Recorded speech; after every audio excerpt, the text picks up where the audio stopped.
Comment déployer sa stratégie digitale? Bonjour, je suis Thérèse, votre coach, et je vous souhaite la bienvenue sur la vidéo finale de la formation de la stratégie digitale dispensée par le réseau Digital Open. Aujourd'hui, nous allons parler de l'étape finale, la mise en œuvre.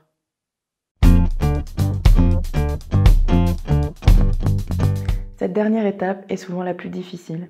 Avec les parties prenantes, vous devez décider d'où investir ou où ne pas investir. Vous devez également penser à la gouvernance des nouveaux projets et au suivi des indicateurs que vous avez définis dans l'étape précédente. Vous traduisez votre stratégie digitale en un plan d'action concret qui vous aidera à atteindre votre avenir idéal, une roadmap. Il est important de définir un calendrier pour ceci. Cela dépend d'une organisation à l'autre, mais elle doit être concrète et informée. Il est préférable de la revoir au moins une fois par an afin qu'elle s'adapte aux demandes et aux besoins internes et externes.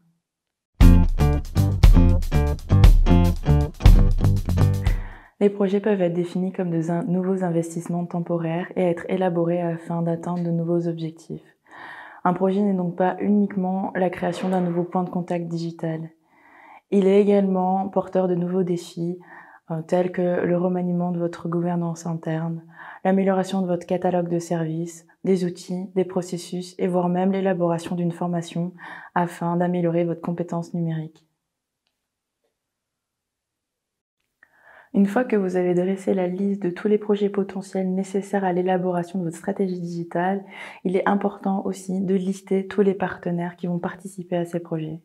N'oubliez pas les parties externes, telles que les utilisateurs, les fournisseurs ou les partenaires.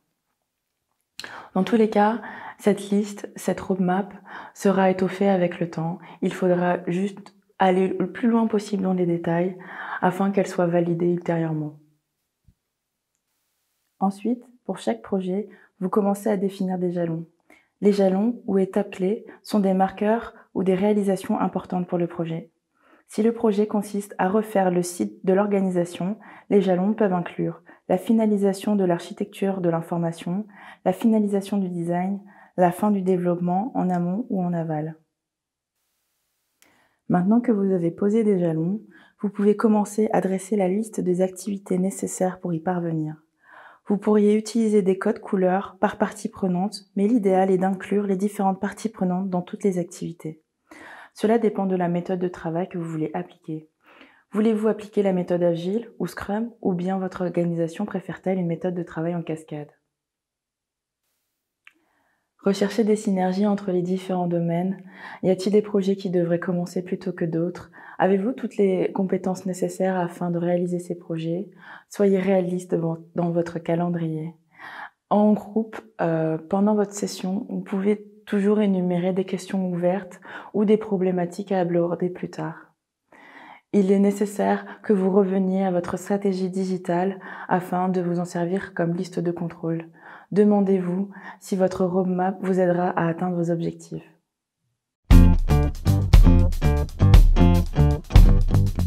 Appliquons cela à notre cas, la bibliothèque qui a décidé d'investir dans son avenir numérique. Dans la dernière vidéo, nous avons expliqué que le premier projet de la bibliothèque était de traduire l'ensemble de ses archives en ligne. Ils ont une base de données, mais elle est accessible uniquement sur les ordinateurs de la bibliothèque. Un deuxième projet consiste à travailler sur la fonctionnalité du profil de l'utilisateur. Ils ont déjà des cartes de membres dans leur système, mais les utilisateurs ne peuvent pas encore accéder aux informations depuis leur domicile. Ensuite, ils identifient que dans les deux cas, ils auront besoin d'une partie externe pour la conception et la mise en œuvre des deux projets. Pour le projet du profil utilisateur, l'équipe souhaite inclure les utilisateurs afin qu'ils puissent mieux comprendre les fonctionnalités à prioriser, voir l'historique des livres, réserver des livres en ligne, gérer les préférences pour les mises à jour sur les nouveaux arrivants, etc. Il est évident que la bibliothèque devra obtenir des précisions et des estimations des parties externes avant de pouvoir finaliser sa feuille de route. Pour conclure, votre roadmap est un outil nécessaire à la traduction de la stratégie digitale en sa réalité. Elle doit être mise à jour régulièrement et vous aide au suivi budgétaire et à la planification de vos ressources internes. Comme tout autre challenge que vous décidez de relever avec la méthode du design thinking, une stratégie digitale a besoin d'un bon cadrage. Dans cette série, nous avons utilisé l'outil SWOT. Ensuite, nous avons validé nos hypothèses avec les parties prenantes.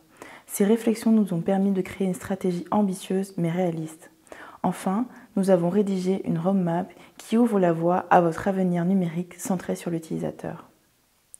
Nous espérons que vous avez apprécié cette série Digital Open et nous vous encourageons à explorer tous les outils et les vidéos d'introduction disponibles sur notre playbook.